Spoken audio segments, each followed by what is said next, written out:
Jemaat Tuhan, welcome to Beyond Church. Mari saya undang kita untuk bangkit berdiri, saudara.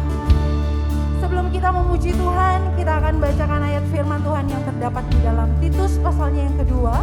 Ayat 11 sampai 14 kita akan baca secara bergantian. Saya ayat 11, saudara 12, sampai seterusnya, dan ayat terakhir kita akan baca bersama.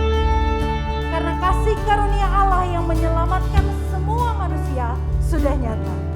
Ia mendidik kita supaya kita meninggalkan kefasikan dan keinginan-keinginan dunia, dan supaya kita hidup bijaksana, adil, dan beribadah di dalam dunia sekarang ini. Dengan menantikan penggenapan pengharapan kita yang penuh bahagia dan penyataan kemuliaan Allah yang maha besar dan juru selamat kita, Yesus Kristus. Kita baca bersama. Yang telah menyerahkan dirinya bagi kita untuk membebaskan kita dari segala kejahatan dan untuk menguduskan bagi dirinya suatu umat kepunyaannya sendiri yang rajin berbuat baik. Amin, saudara. Mari berikan kemuliaan bagi Yesus. Haleluya. Mari kita mau rayakan kebaikan Tuhan dan anugerahnya yang begitu besar dalam hidup kita. Come on.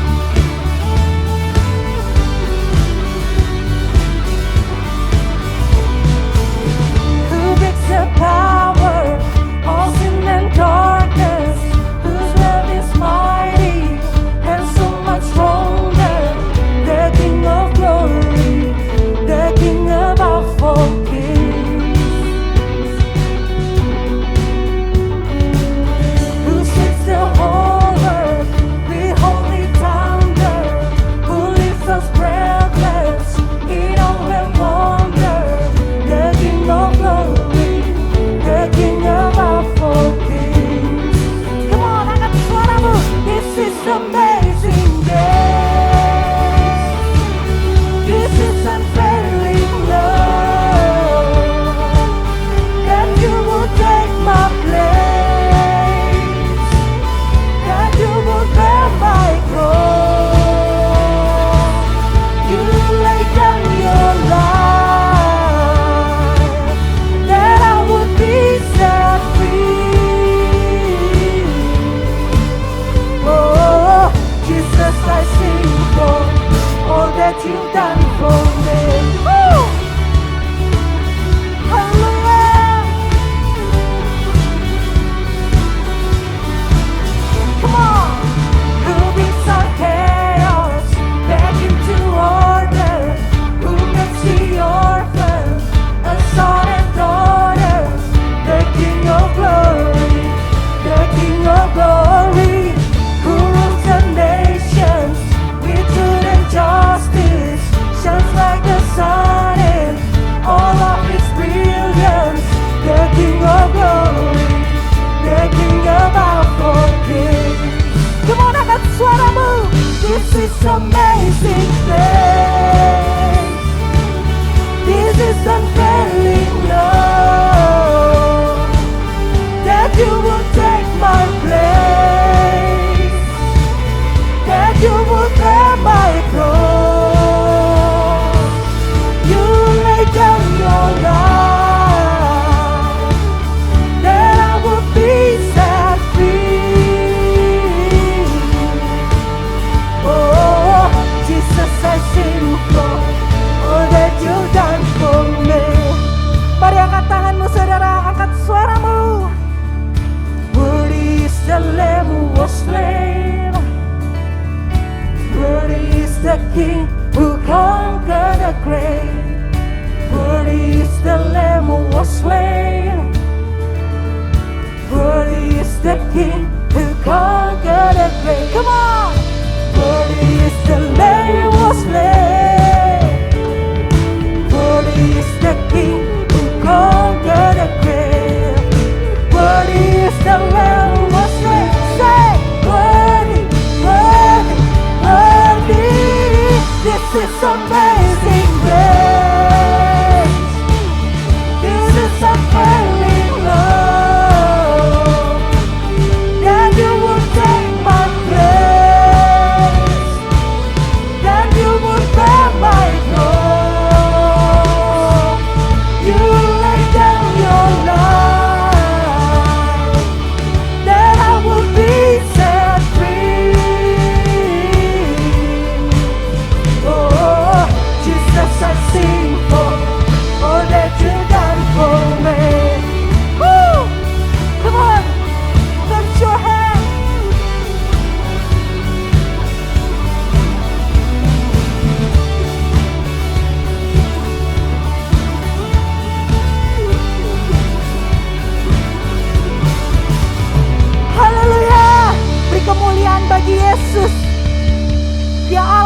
milik hidup kita saudara.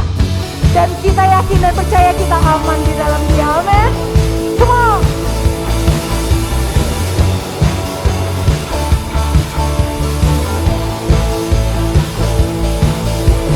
Ku aman di tangan-Mu, hanya di dalam-Mu sumber harapanku.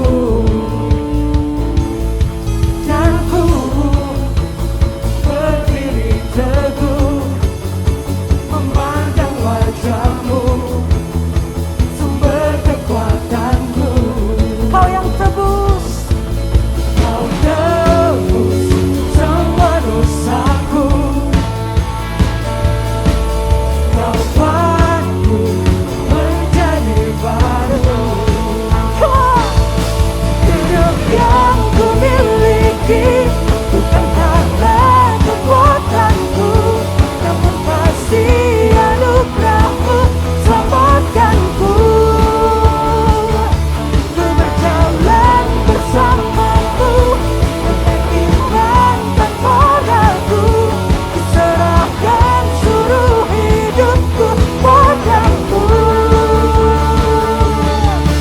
Woo.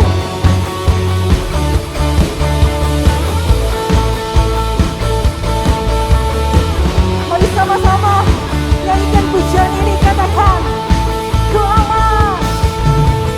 Ku aman di tangan-Mu, hanya di dalam-Mu sumber harapanku. Dan ku berdiri teguh Kami memandang Kau. memandang wajah-Mu, sumber kekuatanku. Come on church. Kau tebus semua dosaku, Kau buatku, Kau buatku menjadi baru.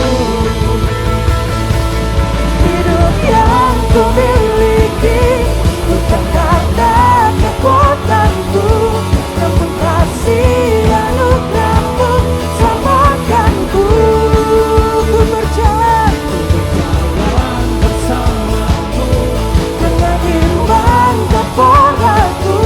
Ku serahkan seluruh hidupku padamu. Woo.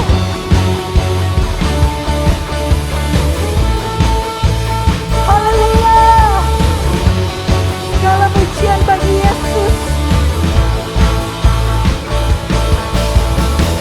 Come on, angkat tanganmu, clap your hands.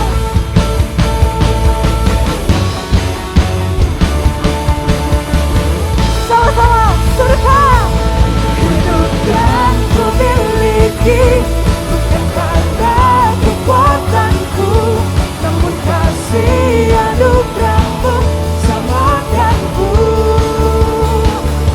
Ku berjalan bersama-Mu dengan iman tanpa ragu.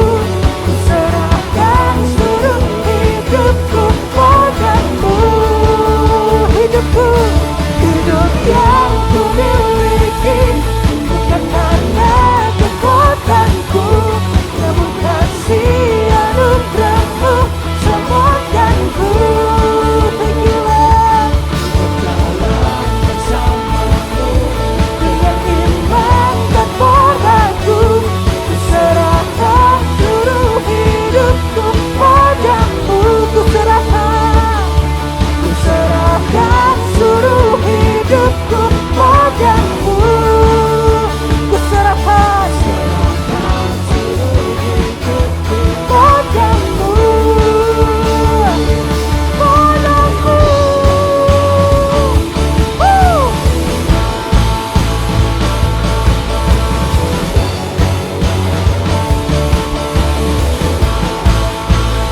Berikan sorak-sorai kemuliaan bagi Yesus.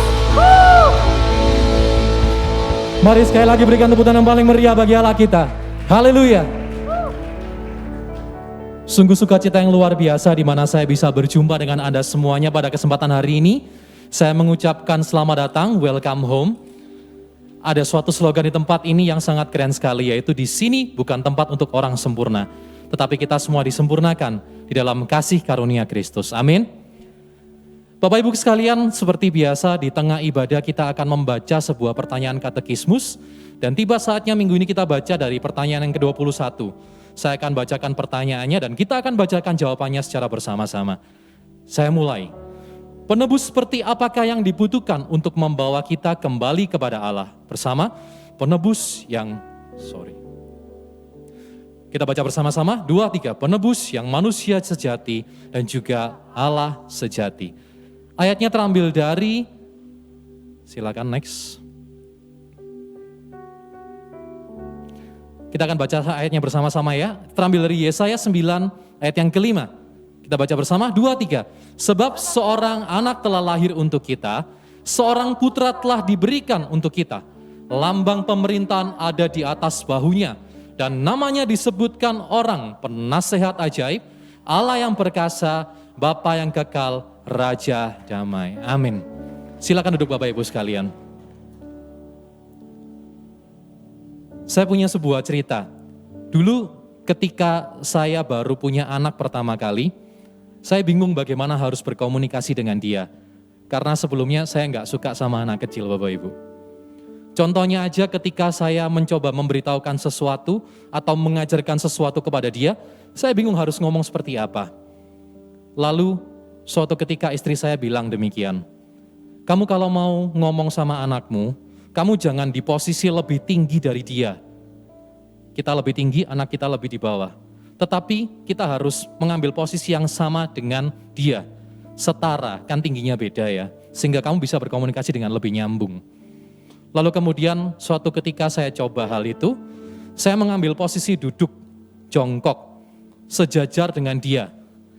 Mata saya menatap matanya. Lalu kemudian saya baru mencoba berkomunikasi dengan dia.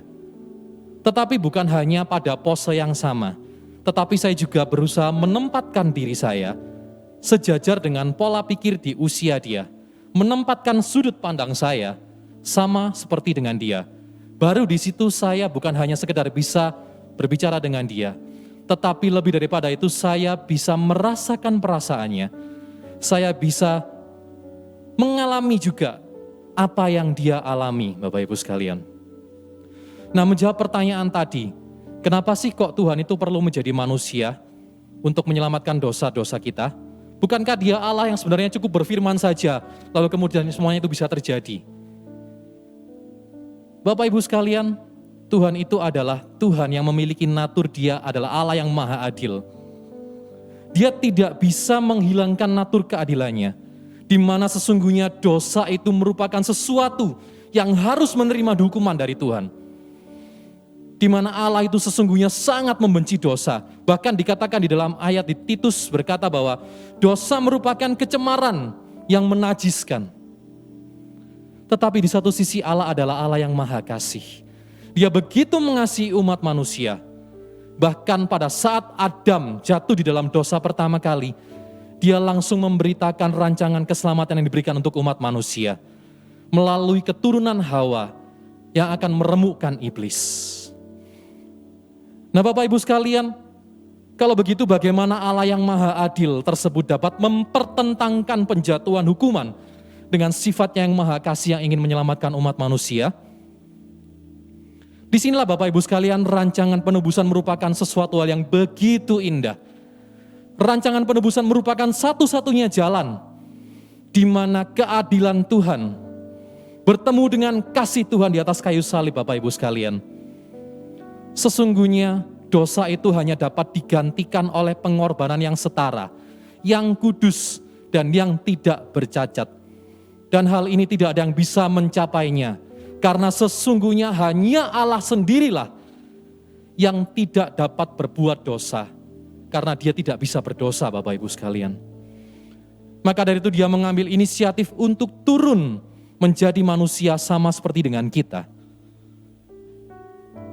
Bapak Ibu sekalian, dia tidak menimpakan hukuman atas pelanggaran-pelanggaran kita, tetapi dia menggantikannya.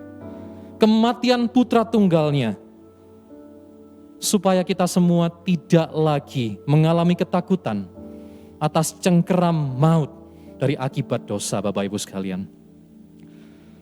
Maka dari itu pada siang hari ini kita diingatkan kembali, barang siapa dari antara Anda sekalian mengalami beban yang berat pada saat ini, engkau merasa saat ini kehidupanmu sudah dalam posisi yang paling rendah, Bapak Ibu sekalian, ingat bahwa Tuhan itu senantiasa ada buat saya dan buat Anda semuanya. Dia bukan hanya Allah yang ada jauh di sana, tetapi Dia mau turut serta merasakan penderitaan-penderitaan kita. Dia mau menjadi sama dengan kita, setara dengan kita Bapak Ibu yang hina ini. Ini semua membuktikan betapa besar cintanya Tuhan bagi kita semua Bapak Ibu sekalian. Supaya kita dapat merasakan dan menerima kelegaan dan kehidupan yang penuh sukacita yang berasal dari Kristus. Amin Bapak Ibu sekalian, saya undang kita semua untuk bangkit berdiri. Mari kita pejamkan mata kita ambil waktu sejenak untuk merenungkan kebaikan Tuhan.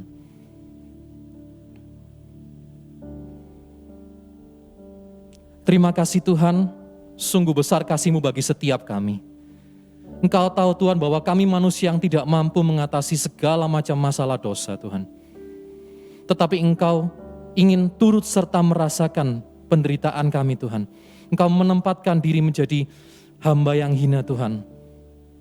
Engkau menjadi sama dengan kami. Terima kasih Tuhan, terima kasih atas kebaikan-Mu. Terima kasih atas pengorbanan-Mu di atas kayu salib bagi setiap kami. Supaya kami bisa menerima kehidupan di dalam Engkau Kristus. Dalam nama Bapa, Putra dan Roh Kudus, kami berdoa dan mengucapkan syukur kami kepadamu. Amin. Biarlah melalui pujian ini yang menjadi deklarasi hati kami Tuhan, tentang Allah yang sejati, Allah yang kami sembah. Kami nanti dalam gelap, tiada terang dan harapan. Dari surga Engkau datang, di mata-Mu anugerah. Untuk genapi nubuat, firman lahir ke dunia. Dari tahta yang mulia ke palungan yang hina. Mari angkat suaramu, puji Dia. Puji Dia, Bapa, Putra, dan Roh Kudus, Tritunggal. Allah mulia berkuasa, puji Dia Raja segala raja. Untuk kerajaan yang kan datang dan menyambut yang hilang, selamatkan umat-Nya, Kau rela disalibkan. Meski dalam derita, Kau lihat kemenangan. Amin. Agar kita diselamatkan, Yesus Dia dikorbankan. Mari puji Dia lebih lagi. Surga, puji Dia, Bapa, Putra, dan Roh Kudus, Tritunggal. Allah mulia berkuasa, puji Dia Raja segala raja.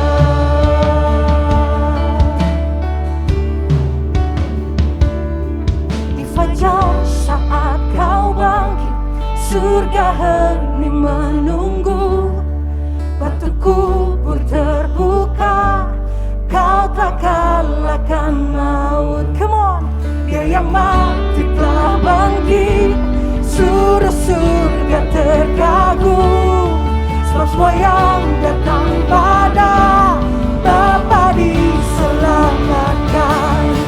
Dan gereja Kristus lahir, api Roh Kudus turun, Injil kebenaran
Bapa, Putra dan Roh Kudus, Allah yang mulia, Allah yang kami sembah.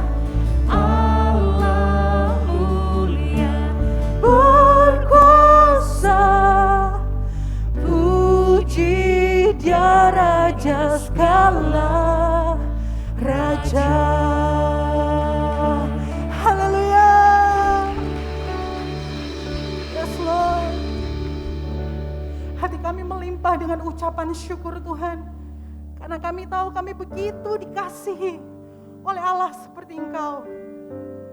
Allah yang rela turun ke dalam dunia, menggantikan posisi kami, manusia yang berdosa. Kami yang harusnya menerima konsekuensi dosa itu Tuhan.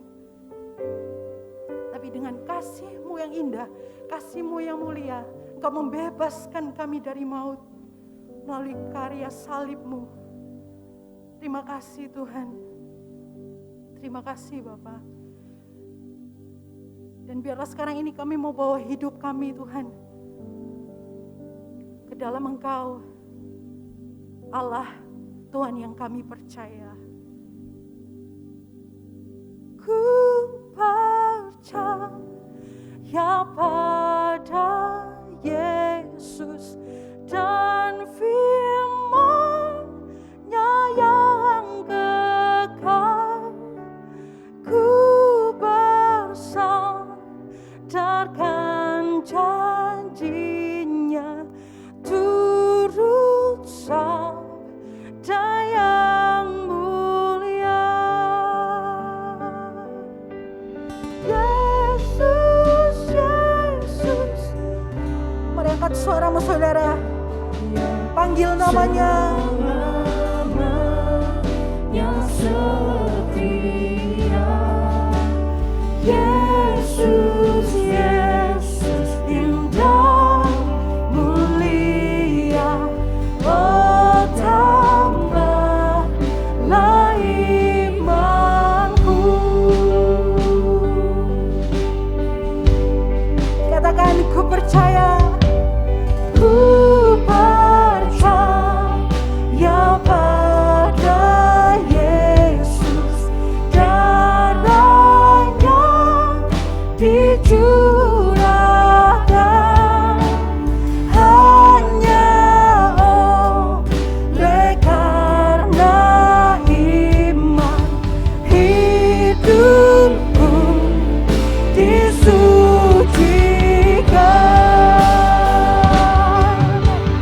Yesus, Yesus, ku percaya selamanya setia.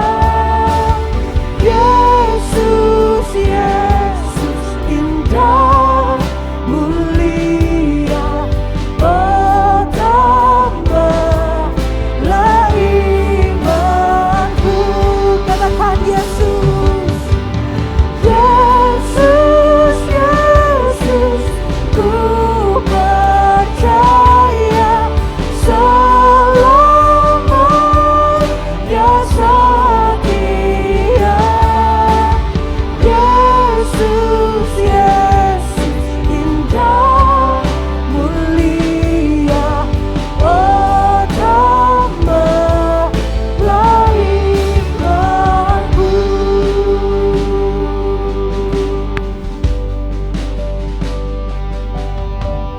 Ku percaya pada Biar ini yang menjadi deklarasi iman kita. Yesus, rela segala Ini kami Tuhan. diriku, hanya mendapatkan Yesus, bahagialah hidupku. Yesus, Yesus, Yesus, ku percaya selamanya setia.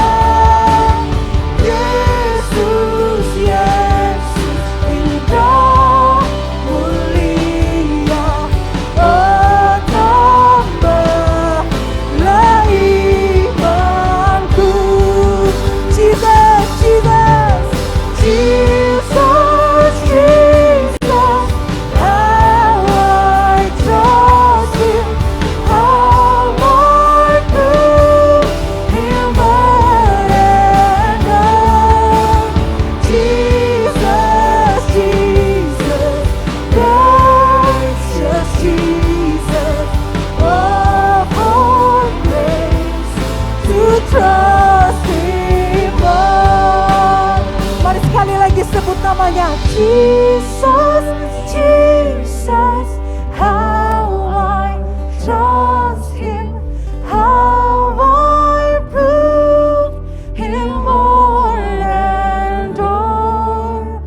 Jesus, Jesus, precious Jesus. Oh, for grace to trust Him more. Terima kasih Tuhan, ini hidup kami Tuhan.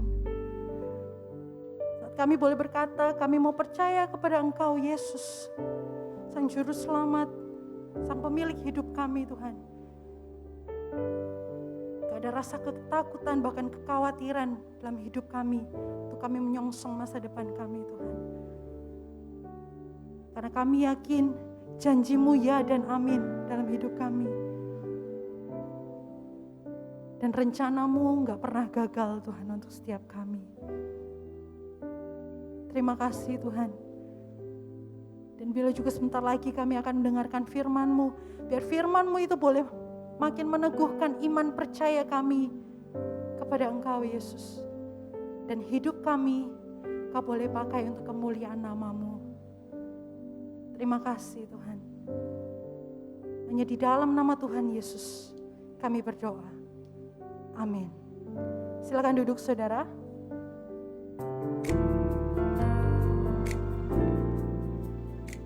Tiba saatnya kita diberikan kesempatan untuk memberikan persembahan.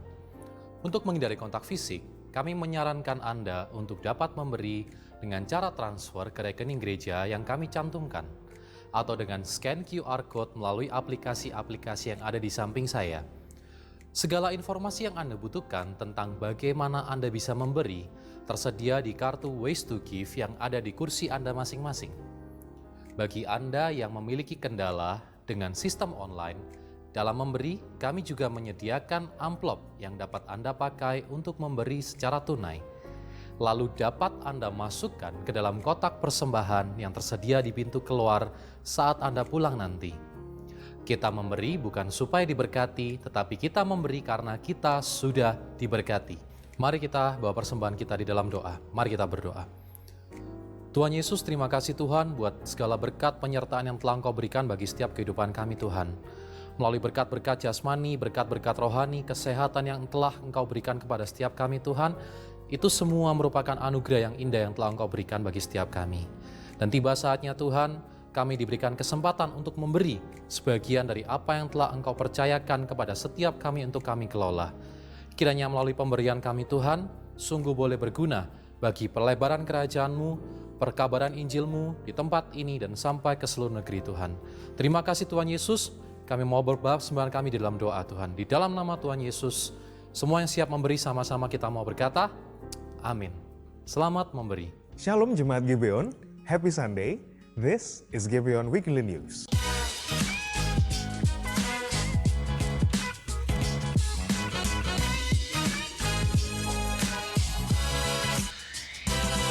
Saudara yang terkasih, Gibeon Church masih terus membuka kesempatan untuk saudara yang terbeban untuk ikut berdonasi.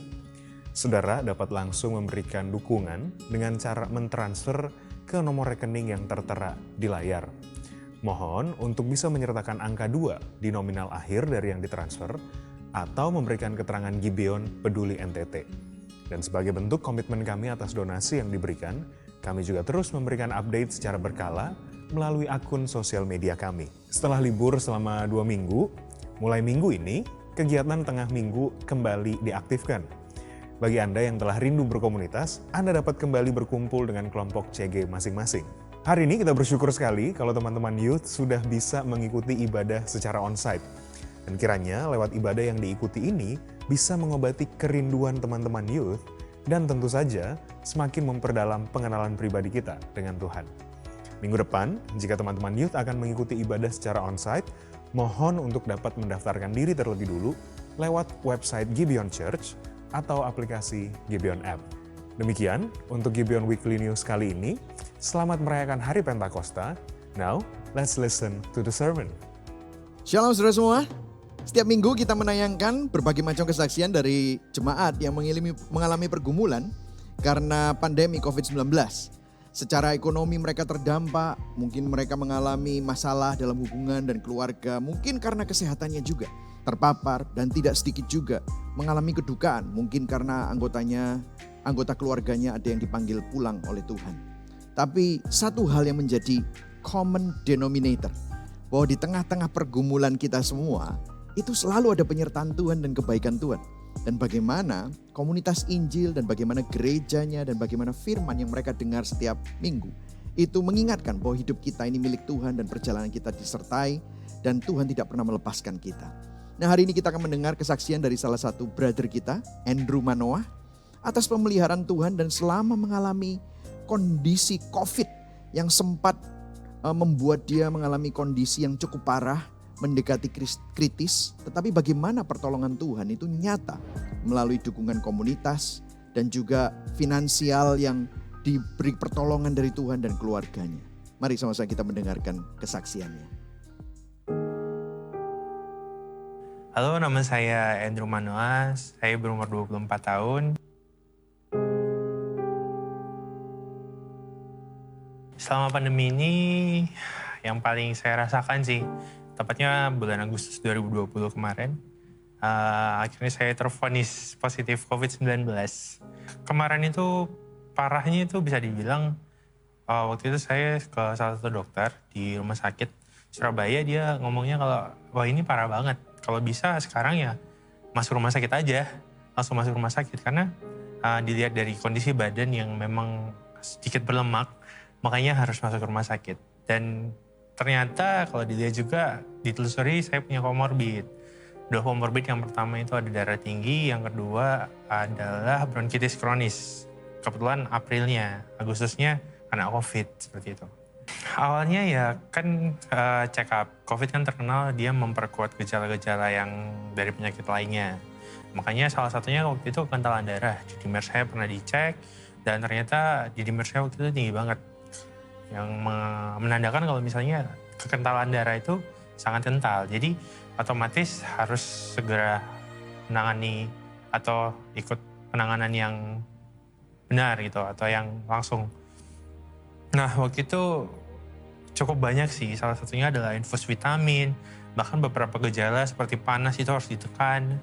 Dan juga yang paling parah waktu itu sampai harus pakai ventilator. Dimana ya saya pikir waktu itu ventilator hanya untuk orang lansia, dimana kondisinya gejalanya sudah sangat buruk. Tapi ternyata saya juga bisa pakai.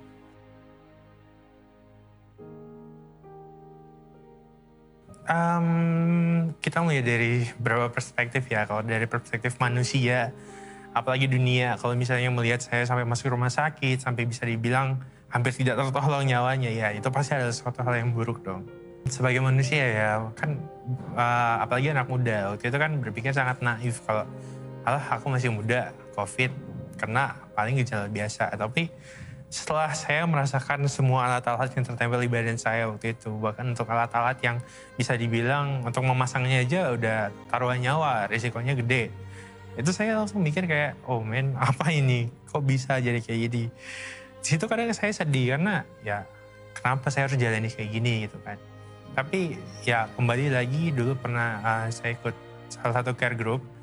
Sampai sekarang ada satu pernyataan di mana itu masih melekat dalam mindset saya, dalam hidupan saya selalu menggunakan, yaitu adalah God makes all things work together for our good.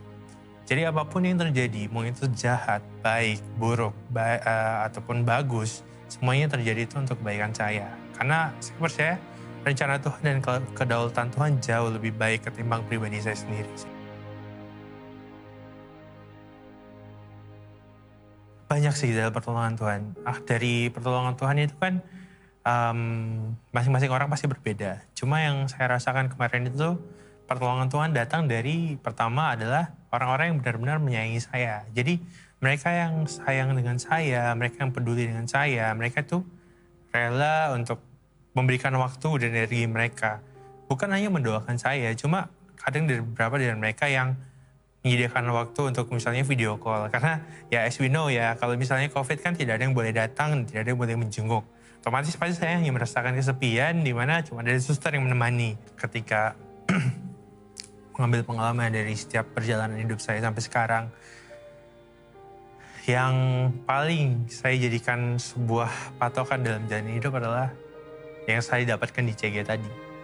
God makes all things work together for our good.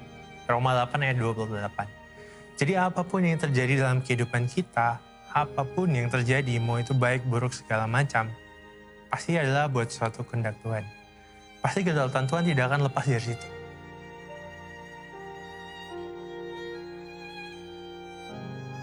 Jadi buat teman-teman semua, saudara-saudari, Bapak Ibu, jemaat-jemaat terkasih semuanya, pesan dari saya adalah percayalah sama Tuhan. God make all things work together for our good.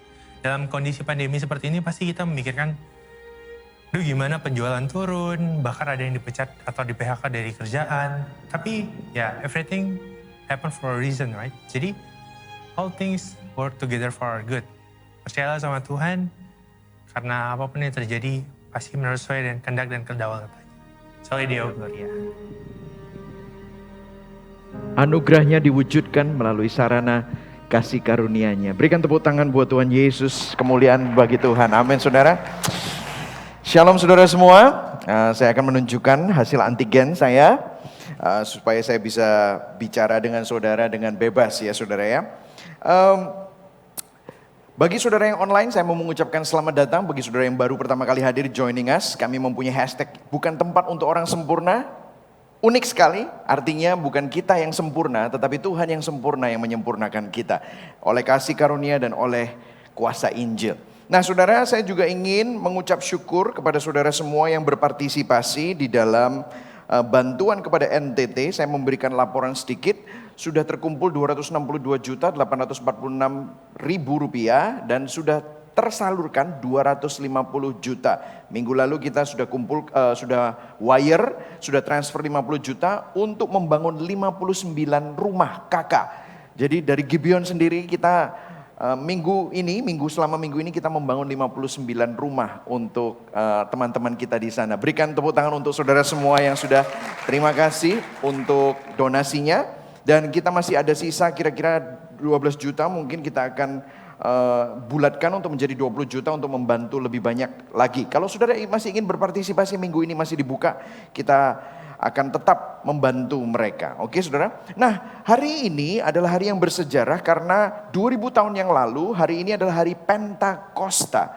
Nah Pentakosta terjadi setelah Yesus naik ke surga, kemudian dia mengirimkan Roh Kudus-Nya. Nah seringkali kalau kita bicara tentang Pentakosta, seringkali kita berpikir hal-hal yang berhubungan dengan bahasa roh, manifestasi Roh Kudus, orang yang rebah, orang yang kerasukan setan diusir setannya, atau mujizat-mujizat secara supranatural karena itu pekerjaan Roh Kudus. Tetapi sebenarnya kalau kita lihat apa esensi dari Roh Kudus itu sendiri, nah nanti pasti akan dibahas di firman. Tetapi saya ingin membuka kepada saudara Yohanes 14 ayat 16 sampai 18, bisa ditayangkan sebentar. Saya mau mengingatkan bahwa esensi dari Pentakosta itu lebih daripada sekedar bahasa roh, lebih daripada sekedar manifestasi-manifestasi yang kelihatannya spooky, ya. Apalagi kalau kita ada di kalangan karismatik. Ayat 16 dikatakan begini, aku akan minta kepada Bapa dan ia akan memberikan kepadamu seorang apa saudara? Penolong yang lain. Supaya apa? Ia menyertai kamu selama-lamanya, yaitu Roh kebenaran. Dunia tidak dapat menerima dia sebab dunia tidak melihat dia dan tidak mengenal dia. Tetapi kamu mengenal dia sebab ia menyertai kamu dan akan diam di dalam kamu. Aku tidak akan meninggalkan kamu sebagai yatim piatu. Aku datang kembali kepadamu. Ini adalah mujizat yang terbesar. Bahwa Tuhan tidak jauh di surga. Yesus bukan cuma hanya naik ke surga. Tetapi dia mengirimkan pribadi ketiga dari Allah Tritunggal. Untuk bersama dengan saudara dan saya. Menyertai saudara, mendampingi saudara. Itu adalah mujizat yang terbesar buat saudara dan saya dan buat gerejanya. Nah hari ini kita akan membahas, judul khotbahnya adalah pengharapan di tengah ketidakpastian. Kita kedatangan tamu, seorang pendeta jemaat GKI Ngagel. Juga seorang penulis, ya saudara. Seorang dosen homiletik dan seorang counselor. Mari sama-sama kita bangkit berdiri saudara. Ya, kita selalu ya, Gibeon Church selalu memberikan respect ya saudara ya. Mari sama-sama kita welcome Pendeta Wahyu Pramudia yang biasa dipanggil Pak WP. Come on.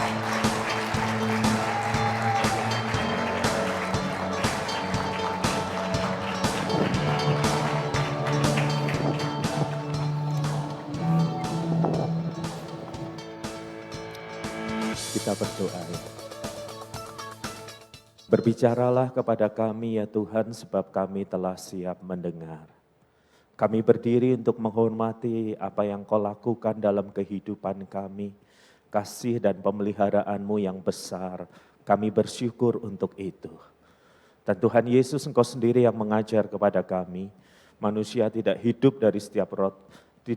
dari roti saja, melainkan hidup dari setiap firman yang keluar dari mulut Allah.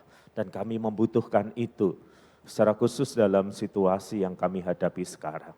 Bersabdalah, pakailah hamba-Mu yang bergumul dengan banyak kesalahan dan dosa, agar ia bisa menjadi suara Tuhan yang menyapa tiap kami pada hari ini.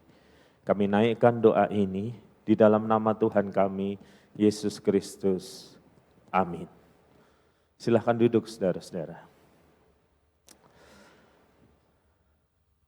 Hasil tesnya tertera saudara-saudara, entah tes yang keberapa puluh, dan di masa pandemi ini kita baru bisa menghargai apa arti kata negatif.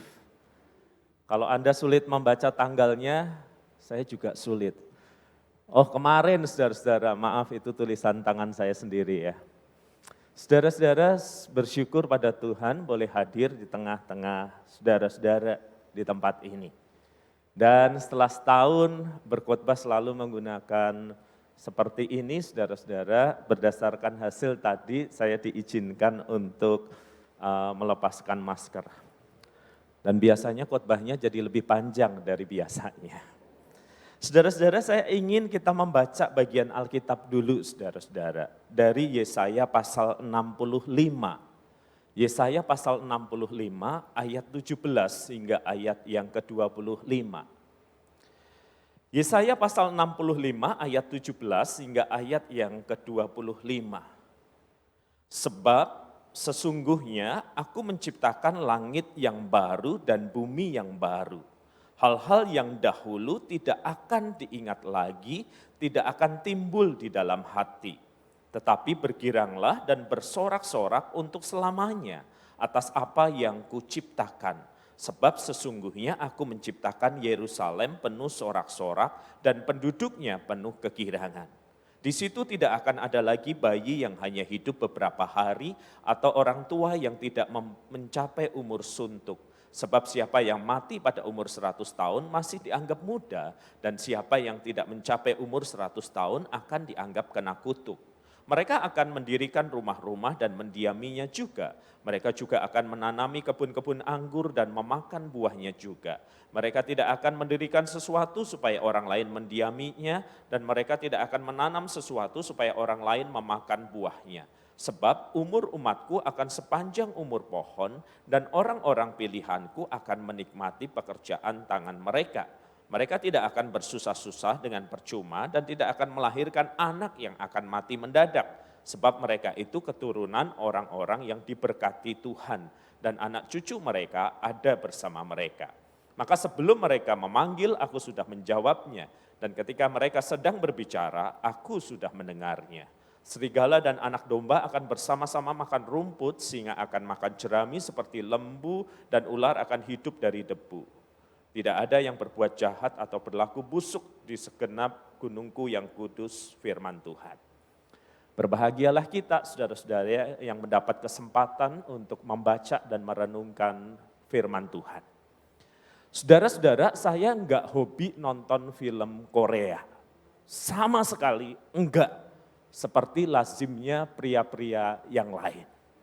Tetapi saya mengamati istri saya suka sekali, saudara-saudara. Dan bukan cuma istri saya mengamati orang-orang lain juga suka nonton. Dan ini pertanyaan saya kepada mereka yang suka nonton film Korea, bahkan maraton, saudara-saudara.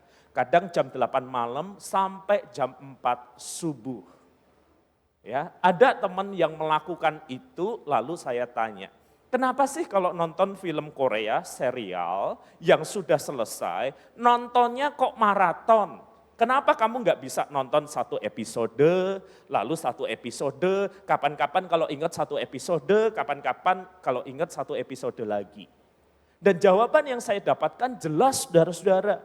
Nggak bisa gitu Pak WP, ketika nonton satu episode ini pasti kita terdorong untuk cari tahu ini nanti endingnya bagaimana ya. Kenapa adegan ini terjadi ya. Kenapa misalnya di episode yang diputus pada adegan mau terjadi pembunuhan, itu nanti endingnya bagaimana ya. Dan itu yang menyebabkan orang-orang, saudara-saudara, dengan rasa ingin tahu, dengan rasa ingin mengerti gambar besar perjalanannya, mereka tega nonton dari jam 8 sampai jam 4 pagi.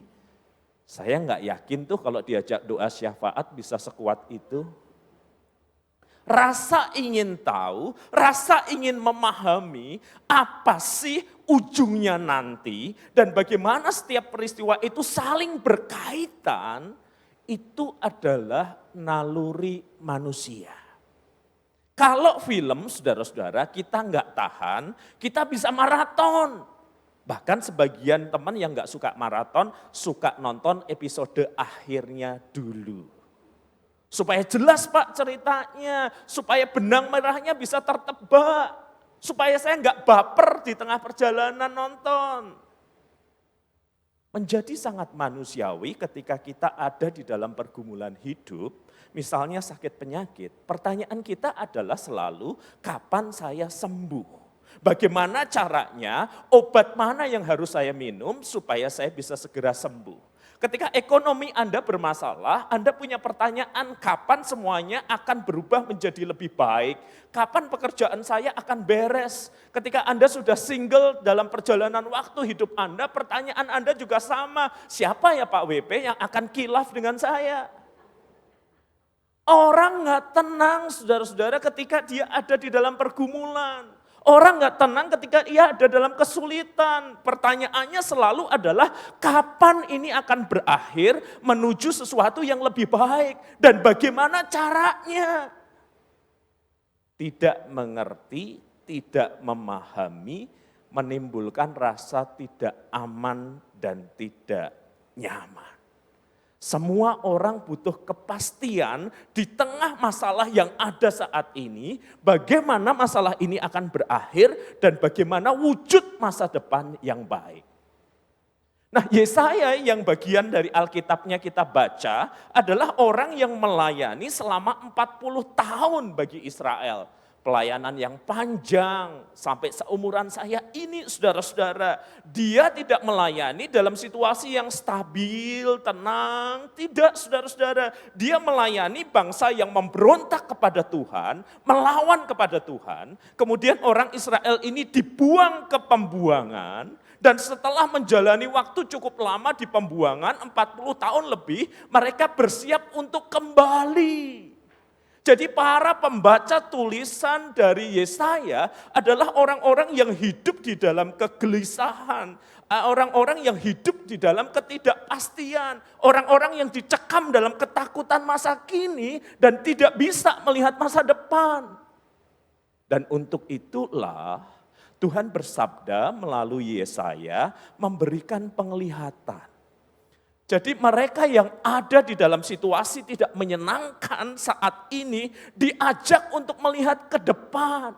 Yaitu Tuhan akan menciptakan langit yang baru, bumi yang baru, yang lama sudah berlalu, dan Yerusalem akan diisi dengan sorak-sorai, umat akan bersuka cita, akan ada banyak hal yang baik terjadi di masa depan, tidak ada bayi yang lahir kemudian mati, tidak ada orang yang kemudian mati tanpa berumur panjang, tidak ada orang yang berbuat jahat.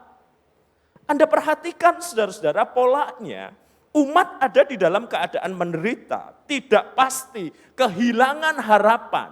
Lalu diberi penglihatan masa depan yang sangat lebih baik, yang sungguh lebih baik, yang jauh lebih baik dari situasi yang ada.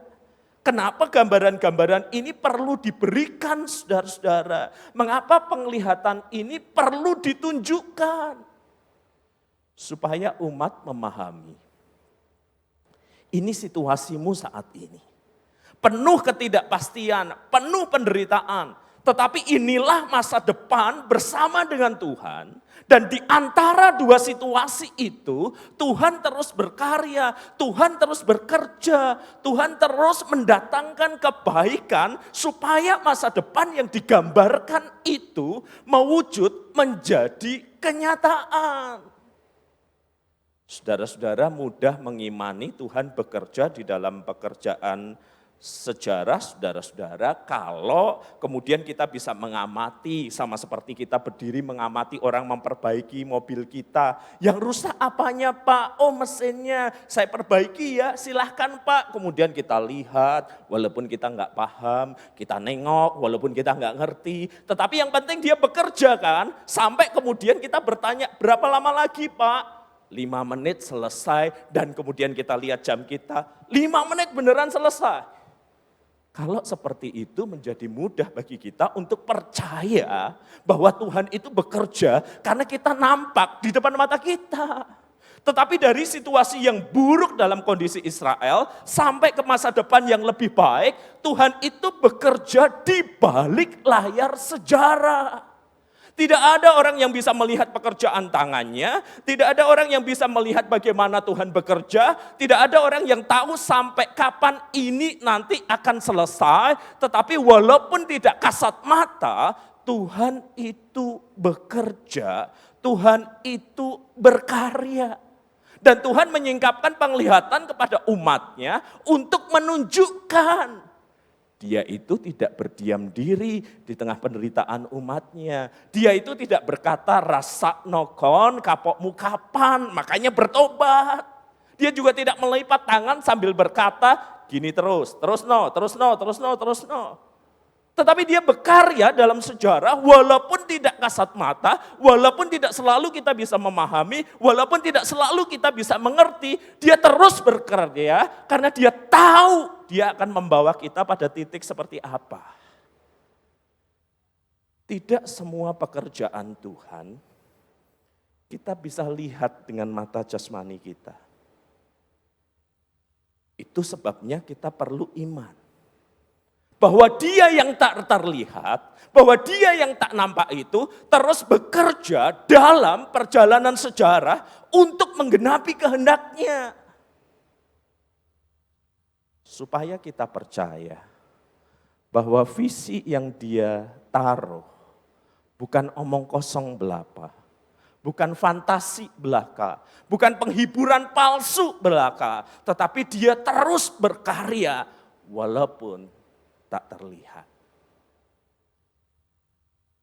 Saudara-saudara, ketika anak saya masih playgroup, anak laki-laki, kata orang ganteng, bagi saya itu hukum alam, buah jatuh tidak jauh dari pohonnya. Dan bersyukur kulitnya putih lebih mirip mamahnya, bukan papahnya. Dan anak itu ketika umur 5-6 tahun tuh kalau dibangunin untuk sekolah itu selalu setengah sadar ini. Udah dimandiin, udah dikasih makan, lalu bilang gini, Pak aku ngantuk, boleh duduk di belakang? Boleh nak, yang enggak boleh cuma nyetir. Jadi saya angkat anak itu, dia duduk di belakang, saya nyetir di depan. Nah itu jalan yang sehari-hari kami lewati dari tempat tinggal kami di daerah Kelampis ke East Coast di sebelah sana. Anak sudah hafal jalan itu. Tetapi saudara-saudara suatu kali dalam perjalanan ketika sudah belok, saya ngelihat ada kemacetan. Dan saya baru sadar, kemarin kan udah ada pengumuman bahwa akan ada universitas wisuda, jalan ditutup separuh. Apa boleh buat? Penyesalan selalu datang terlambat. Kalau datang di depan namanya pendaftaran kan. Terus saya nyalain Waze, mencoba mencari jalan lain. Dan kemudian saya ikuti petunjuk untuk putar balik, menempuh jalan yang lain. Dan tepat di saat itu anak saya terbangun lalu berkata, kita di mana Pak? Perjalanan menuju sekolah. Bukan ini jalannya Pak, ini jalan ke mall, bukan jalan ke sekolah. Membanggakan sekali ya anak pendeta hafal jalan ke mall. Lalu saya bilang sama anak saya gini, nak, jalan macet, papa harus cari jalan yang lain. Tapi ini salah Pak, ini bukan jalan ke sekolah. Lihat jalannya makin kecil kan, makin gak enak kan. Papa ngerti tak jalan Surabaya? Jangan-jangan papa nggak ngerti, nanti kita salah, terus nggak jadi sekolah, terus aku dibeliin es krim, terus papa minta maaf. Saya bilang, nak, diemo toh nak, udah. Lalu dia berkata begini, kalau nggak diem gimana? Saya lirik, kalau nggak diem, dia diem. Tapi ngomel. Papaku nggak ngerti jalan Surabaya, nanti pasti terlambat. Nanti terlambat sekolah dimarahi guru. Papa pasti nggak mau turun. Shh. Dia tidur. Saya pakai Waze di tangan sambil nyetir. Dan waktu itu belum banyak CCTV jadi aman. Sampai pada titik tertentu saya berhenti. Nak, bangun. Nak, bangun. Dia ogah-ogahan lalu dia nanya, kita nyampe di mana Pak? Aku jadi sekolah kan. Coba lihat kita di mana. Nggak mau. Lihat, nggak mau. Saya bukain kaca dari depan. Coba kamu lihat. Hah, sekolahku Pak. Kok bisa kita nyampe di sini ya? Segera diambil tasnya lalu dia bilang, papa pinter, papa baik. Sini, sebelum kamu diciptakan papa memang udah pinter dan baik. Dan dia berlari masuk ke sekolahnya dengan penuh ceria. Seperti kanak-kanak kita nggak selalu bisa memahami apa yang Bapa Surgawi lakukan. Kadang-kadang tangannya nggak kelihatan di dunia ini. Kadang-kadang kita dibawa untuk rute-rute yang nggak menyenangkan. Kenapa harus sakit ya? Kenapa harus putus ya? Kenapa harus rugi ya? Kenapa harus mengalami kehilangan orang tercinta ya? Kenapa? Dan hidup kita nggak bisa di fast forward kan? Lalu kita marah dan kecewa. Ngerti nggak sih yang kamu harapkan? Ngerti nggak sih kerinduanku? Ngerti nggak sih seperti anak saya nanya? Ngerti nggak sih jalan Surabaya? Ketika kita tidak bisa melihat tangan Tuhan bekerja, kita sedang diajar untuk percaya pada hatinya. Pada hati seorang bapa yang tidak memberikan ular kepada anaknya yang meminta roti. Walaupun kadang anaknya meminta ular karena keterbatasan pengetahuannya. Penglihatan diberikan untuk menunjukkan kepada umat, ini situasimu sekarang. Aku akan membawamu ke sana, tetapi jalur yang akan kutempuh berbeda dengan yang kamu pikirkan, berbeda dengan yang kamu bayangkan. Westa, percayalah bahwa suatu saat kamu akan sampai ke titik itu. Dan mungkin kita akan berkata kepada, sama seperti anak saya berkata kepada saya, Bapak pinter ya, baik ya. Dan suara besar terdengar, udah dari dulu bro, baru tahu.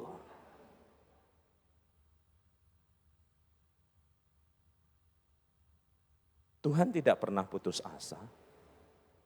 Dia tidak pernah kehilangan jalan. Dia tidak pernah mengalami stres terhadap situasi yang kita hadapi, seburuk apapun. Dia tahu kemana akan membawa kita kan. Dan dia dengan pekerjaan tangannya menunjukkan kepada orang Israel, ini masa depanmu, ini aku akan membawamu ke sana, engkau akan kembali dari tempat pembuangan dan mengalami segala sesuatu yang baru. Hanya percayalah, ketika engkau tidak bisa melihat tanganku bekerja, percaya pada hatiku.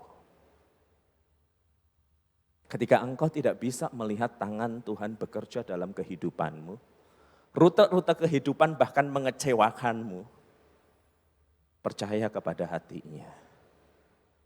Kalau seorang bapa di dunia seperti saya, berjuang memberi yang terbaik untuk anaknya, apalagi Bapamu yang di surga. Tidakkah ia akan memberi yang terbaik yang bisa dia lakukan untuk membawa kita masuk dalam rencananya? Saudara-saudara, uniknya adalah ketika Yohanes diperlihatkan pada suatu penglihatan tentang apa yang akan terjadi kemudian, itu ada hal-hal yang sama dengan yang dilihat Yesaya. Yesaya hanya melihat bahwa suatu kali kelak umat ini akan dibawa kembali ke tanah kelahiran mereka. Segala sesuatunya akan menjadi baik, lebih baik, sangat baik. Dan Yohanes melihat penglihatan yang lebih kekal lagi. Ketika di dalam kondisi penderitaan, ketika dia dibuang di Pulau Patmos, ketika dia mempertaruhkan nyawanya, Tuhan menyingkapkan kepada dia sebuah penglihatan. Lihat polanya sama kan? Di dalam kondisi penderitaan, Tuhan menyingkapkan penglihatan. Lalu aku melihat langit yang baru dan bumi yang baru. Yang pertama dan bumi yang pertama telah berlalu. Laut pun tidak ada lagi. Harus dijelaskan laut tidak ada lagi karena laut sumber ketakutan orang Yahudi. Di situ berdiam hal-hal yang misterius, tapi nanti tidak ada lagi. Dan dia melihat kota yang kudus, Yerusalem, turun dari surga.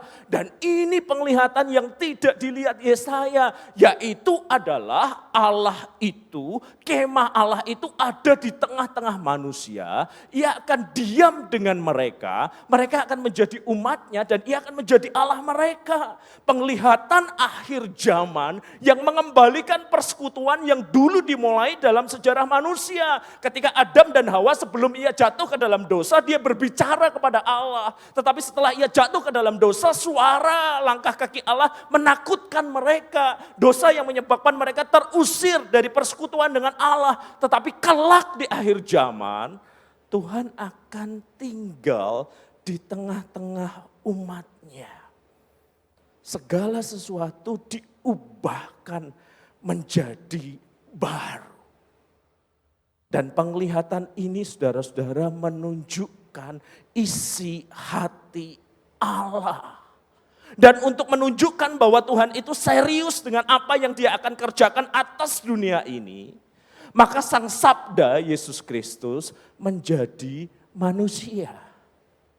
Untuk memulai pekerjaan pemulihan, untuk memulai pekerjaan restorasi di tengah dunia. Agar manusia tidak berkata, itu cuma mimpi, itu cuma fantasi, itu janji palsu, itu PHP. Tuhan tahu manusia sudah sering dikecewakan kan. Jadi kata janji konotasinya apa? Gombal. Kata janji konotasinya apa? Palsu. Dan untuk menunjukkan bahwa Tuhan serius mengerjakan itu, maka Sang Sabda, Yesus Kristus turun menjadi manusia. Memulai pekerjaan pemulihan itu. Dia mati menyucikan kita dari segala dosa dan kesalahan. Dia melahirbarukan dan mengubahkan kehidupan kita. Supaya apa? Supaya dunia melihat. Lihat pekerjaan pemulihan, lihat pekerjaan restorasi, lihat hidup murid-muridku, dan engkau akan melihat bagaimana pekerjaan pemulihan atau restorasi itu dimulai. Wow, Tuhan itu nggak cuma ngomong kasih garapan palsu, semu seperti mantan Anda yang meninggalkan Anda terus menikah sama orang lain itu loh. Tuhan itu juga bukan rekan bisnis Anda yang berkata pasti untung, pasti, yakin, 100%. Tahu-tahu Anda terjerembab ke bawah. Tuhan adalah Tuhan yang bersabda bahwa ini ada sebuah masa depan yang dia siapkan. Dan sebagai tanda keseriusannya, Sang Sabda, anaknya yang tunggal, Yesus Kristus, turun dan menjadi manusia. Memulai pekerjaan pemulihan dalam sejarah. Dan lihat bagaimana kehidupan para murid itu diubahkan, bukan? Lihat bagaimana kehidupan para murid itu diubahkan di dalam persekutuan dengan Kristus. Apalagi setelah peristiwa Pentakosta terjadi. Lihat Petrus yang dulu sangat ketakutan, bahkan untuk pertanyaan seorang perempuan budak, kamu muridnya dia kan? Enggak. Dia diubahkan oleh Kristus, oleh kebangkitan Kristus, dan Roh Kudus ketika dicurahkan atasnya, dia tampil di atas ribuan orang menjadi tanda ini yang Allah bisa kerjakan atas hidup manusia, di mana Kristus mati baginya dan Roh Kudus menyertainya. Hidup Petrus menjadi tanda dari pengkhianat yang takut bahkan dengan seorang budak kecil, menjadi pemberita yang berani kepada ribuan orang yang dahulu melawannya. Lihat perubahan yang terjadi. Lihat bagaimana hidup para murid diubahkan. Dan itu menjadi tanda pekerjaan Allah di dalam sejarah. Dan Yesus yang sama yang mengubahkan Petrus adalah Yesus yang sama yang mengubahkan tiap orang dalam perjalanan sejarah. Adalah Yesus yang sama yang mengubahkan hidup Anda dan hidup saya. Dan Roh Kudus yang sama yang tercurah 2000 tahun yang lalu adalah Roh Kudus yang sama yang akan terus mengarahkan hidup kita pada Kristus. Bukan pada ketakutan kita lagi. Bukan pada keputusasaan kita lagi. Bukan pada kegagalan kita, tetapi hidup kita diarahkan kepada Kristus. Supaya kita bisa menjadi tanda dari pekerjaan Allah di dalam sejarah hidup manusia. Suatu kali bersama dengan rekan-rekan hamba Tuhan, kami menjelajahi daerah yang tidak pernah kami jelajahi di luar pulau. Sinyal nggak ada. Sesekali karena kemurahan Tuhan sinyal nyambung, selebihnya hilang. Jalan beraspal sedikit, sisanya jalan bergeronjal. Dan itu menjelang jam makan siang, menjelang jam 12. Saya setir, nggak ada Waze, nggak ada sinyal, nggak ada tanda-tanda petunjuk di mana rumah makan ada. Lalu yang sebelah nanya, Pak WP tahu tak kita nanti makan di mana? Enggak. Ini seperti kata Alkitab penggenapannya, orang buta menuntun orang buta. Mereka masih nyanyi lagu rohani, hamba Tuhan gitu. Tapi setelah setengah jam di jalan, nggak ada tanda apapun, mereka mulai bertanya-tanya, di sini nggak ada restoran ya Pak? Tanyalah kepada Tuhan, barangkali beliau punya jawaban. Saya juga nggak tahu. Setengah jam kemudian suara perut mereka seperti paduan suara. Duduk mereka yang tegak, lalu mulai reclining. Mau tidur tapi nggak bisa, lapar Pak. Sejam kemudian mereka seperti orang kehilangan harapan. Kita harus doa puasa Pak, iya sampai besok. Sejurus kemudian saya bilang, ada tanda penting itu. Rumah makan ada mereknya, 500 meter lagi. Itu para pendeta yang duduknya reclining, seperti mendengar suara Tuhan. Duduk tegak, 500 meter lagi. 500 meter lagi kita makan. 500 meter lagi. Pujian pun terdengar di mobil itu. Anda baru tahu pentingnya sebuah tanda ketika Anda ada di dalam keputusasaan. Bahkan untuk hal sepele makan. Begitu 500 meter tercapai, restoran buka dan berlarianlah para gembala seperti domba mendekati mata air. Lapar Pak. Saudara, di dalam hidup ini begitu banyak orang bergumul dengan rasa khawatir, cemas, kecewa, stres, depresi. Kenapa? Karena mereka nggak ngelihat tanda.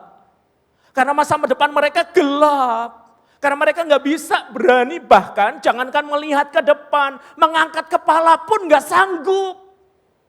Seperti petinju mereka sudah dihajar dengan begitu banyak pukulan, nunduk.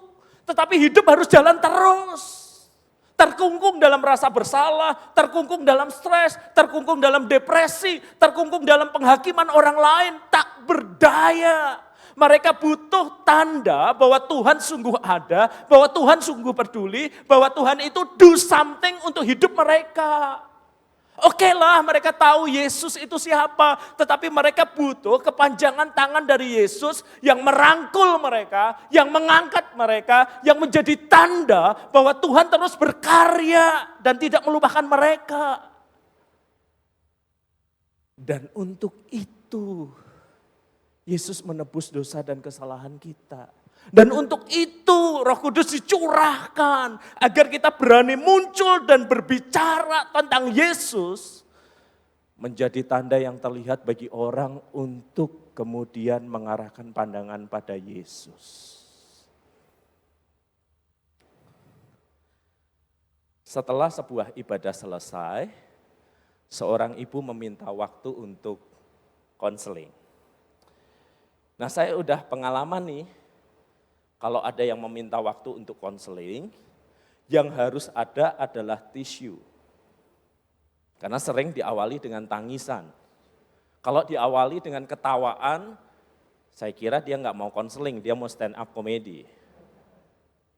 Dan dari pengalaman saya tahu 1-2 lembar tisu kadang nggak cukup. Jadi mestinya ada kanebo lebih baik. Lebih neresep gitu. Nah, setelah 2-3 lembar tisu dia ambil, lalu dia bertanya, Pak WP dulu dari Jawa Tengah kan? Ya ampun, cuma nanyain pertanyaan itu pakai nangis. Iya. Bapak tahu nggak ada SMA yang ada asramanya di Jawa Tengah? Oh, saya tahu, tentu ada beberapa. Tetapi untuk siapa, Tante? Untuk anak saya, Pak. Loh, sebentar. Kalau saya nggak salah ingat, anak-anak tante itu udah selesai kuliah, udah bekerja. Nah, ini anaknya siapa yang mau tante masukkan ke SMA berasrama itu? Dia diam. Dia nunduk. Lalu berkata, anak saya, Pak WP, ambil tisu.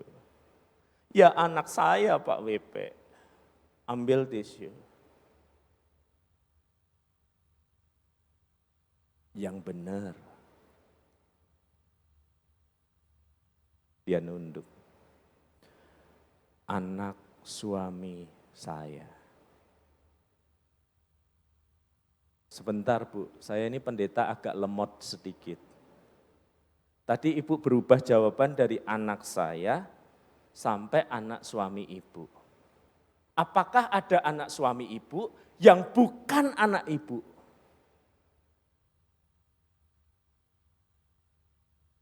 Dia mengangguk. Anak suami saya dengan perempuan yang lain.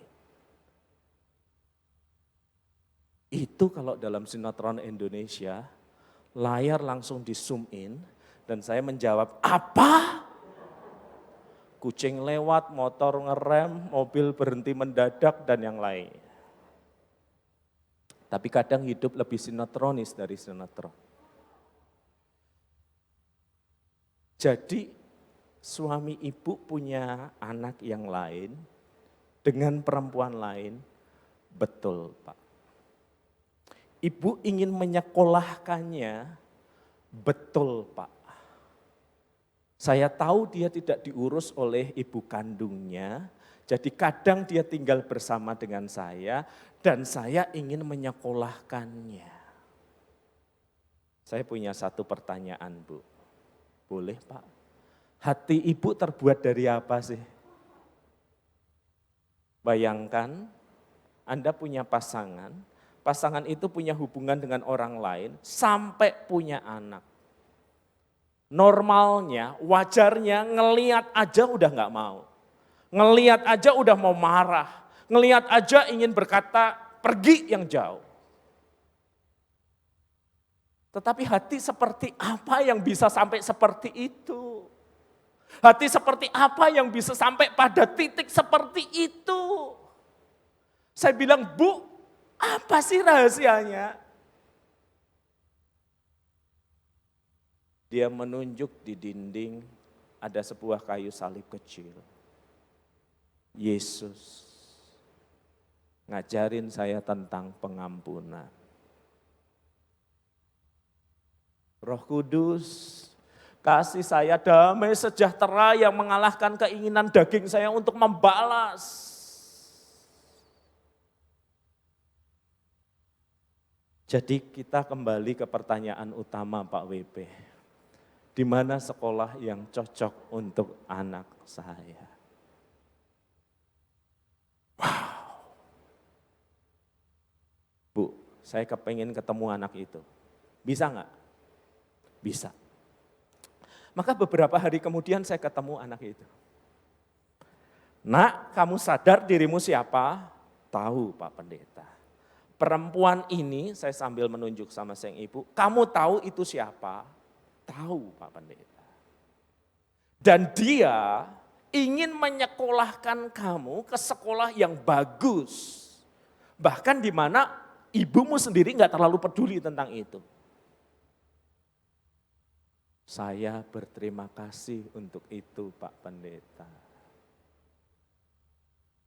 Di hati mami, begitu dia menyebutnya, untuk perempuan ini, saya melihat hidup Tuhan Yesus. Dan saya pengen seperti mami. Apalagi yang dunia ini butuhkan, saudara-saudara. Dunia tidak butuh lebih banyak masalah. Dunia tidak butuh lebih banyak problem. Dunia tidak butuh lebih banyak kesulitan. Semua sudah ada di situ, semua sudah ada di dalamnya. Yang dunia butuhkan adalah sebuah tanda di tengah pergumulan mereka, di tengah kesesakan mereka, di tengah problem mereka, bahwa Allah ada dan dia berkarya di dalam hidup sejarah, dan ada bukti dari kehadirannya, orang-orang yang sudah diubahkan oleh kuasa penebusan Kristus, orang-orang yang telah disertai Roh Kudus, sehingga hidupnya menjadi tanda bagi dunia yang tidak pasti bahwa Allah ada dan bergerak dan berkarya dalam sejarah sampai kehendaknya tergenapi. Dan dia terus melakukan itu lewat umat Israel. Lewat Petrus dan kawan-kawannya. Lewat si ibu orang percaya seperti Anda dan saya. Orang percaya dengan masalah, orang percaya dengan pergumulan, orang percaya dengan begitu banyak beban. Tetapi Kristus mati dan Roh Kudus memberi kekuatan agar di dalam semuanya pekerjaan Allah yang tak terlihat itu menjadi nyata di dalam kehidupan kita. Kita seperti menjadi papan penanda. Tuhan ada, Tuhan berkarya, Dia mencintaimu. Jangan bunuh diri, jangan hancurkan kehidupanmu. Dia mengubahkanku, Dia juga mengubahkanmu. Dan dari hidup kita yang seperti ini, yang juga tidak lepas dari pergumulan, kita menjadi sebuah tanda yang kasat mata bahwa Dia ada dan berkarya di dalam dunia ini. Tuhan menyingkapkan penglihatannya melalui kitab suci agar kita kuat bertahan dalam pergumulan. Tuhan tahu Dia membawa kita kemana. Dan firman Tuhan itu menjadi manusia sebagai bukti dari keseriusan bahwa Allah terus berkarya. Dan Roh Kudus dicurahkan dalam Pentakosta supaya fokus hidup kita adalah Kristus dan Injilnya. Supaya kita menjadi tanda yang sangat kentara apa yang Tuhan sedang lakukan dalam dunia ini. di tengah ketidakpastian hidup, jika kita bukan tanda dari pengharapan Allah melalui Injilnya, maka bisa jadi kita adalah bagian dari masalahnya. Dan dunia tidak membutuhkan lebih banyak masalah. Dunia membutuhkan orang-orang yang telah diselamatkan oleh Kristus, yang hidupnya ditransformasi oleh kuasa Roh Kudus, menjadi penanda bahwa Dia ada, Dia berkarya, Dia tidak lepas tangan atas dunia ini.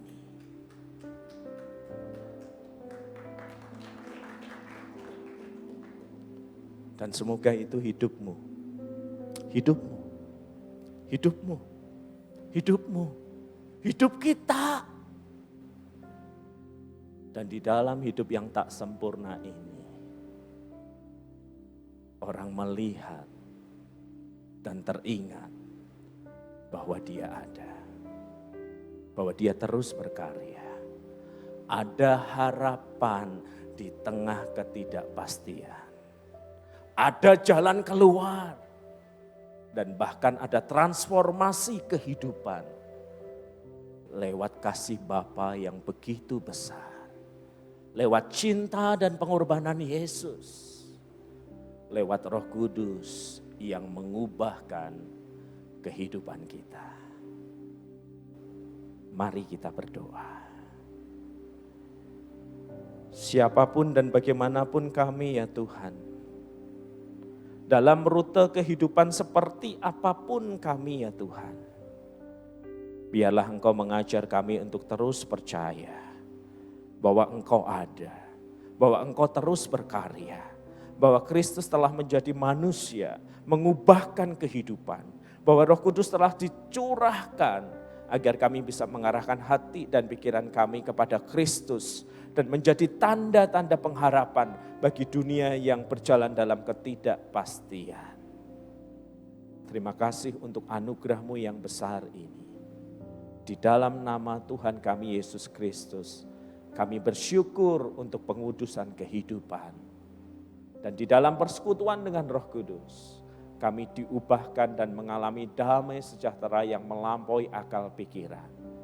Dan pakailah hidup kami, bahkan dengan segala pergumulan yang ada, menjadi tanda dari pengharapan bagi dunia yang tidak pasti ini. Amin. Amin. Mari sama-sama kita bangkit berdiri, saudara. Terima kasih Pak WP. Saudara diberkati hari ini. Amin. Suatu firman yang luar biasa.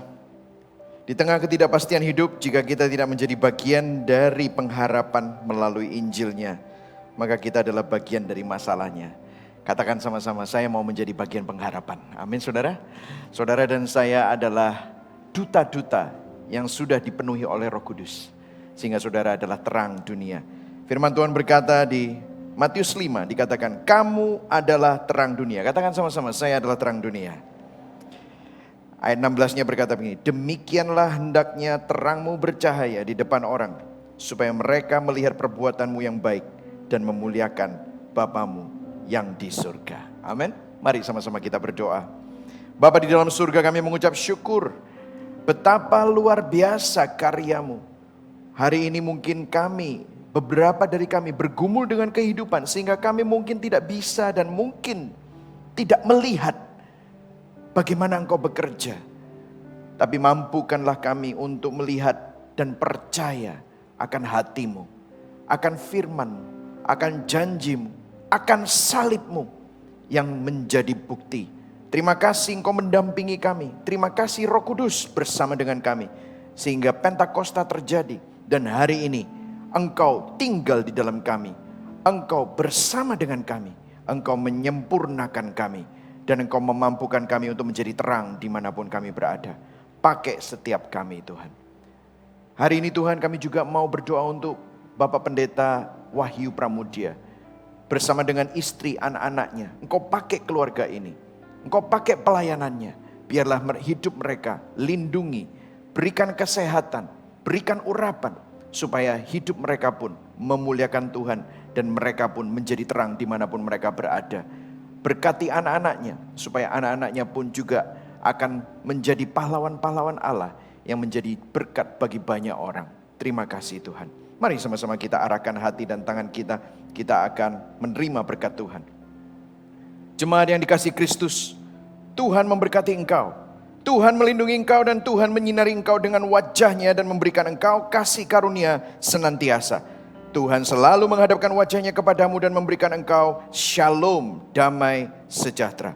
Kiranya Tuhan memberkatimu dengan kisah iman dan cerita-cerita kesaksian yang penuh dengan pengharapan, sehingga hidupmu, cerita hidupmu senantiasa menyaksikan, menjadi tanda akan kebaikan anugerah Tuhan. Orang di sekelilingmu akan melihat bahwa Yesus hidup di dalam engkau. Kiranya Allah Bapa, Allah Putra dan Allah Roh Kudus selalu melingkupi, menguatkan, memberkati dan menyertai engkau dari sekarang sampai selama-lamanya. Yang percaya dan menerima sama-sama katakan amin. Berikan tepuk tangan.